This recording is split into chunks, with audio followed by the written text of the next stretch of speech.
Radhe Radhe guys. देखो ये ना ईएसपी की टेस्टिंग कर रही है किसी कंपनी की तरफ से।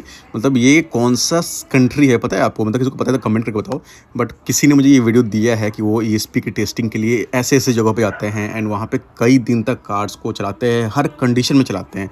मतलब यार वैसे तो मुझे इस वीडियो से कोई लेना देना नहीं है, बट मेरा ये है कि भाई कितनों का ये ड्रीम है कि वो इस जगह पे कार ड्राइव कर पाएँ। मतलब जो बहुत ज़्यादा इंथुसियास्ट होंगे ना कार ड्राइविंग के लिए, उनका तो ये एक्चुअली सपना होगा कि भाई ऐसा जगह हम जाएँ एंड मस्त कार ड्राइव करें। मतलब सोच रहे हो दूर-दूर तक कोई दिख नहीं रहा है, हर तरफ पहाड़ ही पहाड़।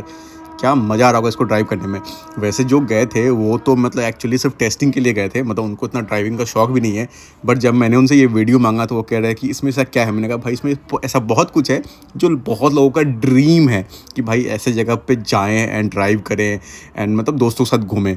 तो आप भी प्लीज़ कमेंट करके बताना कि भाई आपका भी ऐसा कुछ ड्रीम है क्या? ऐसे जगह पे जाना एंड ड्राइव करना, मस्त एन्जॉय करना? प्लीज़ कमेंट करें।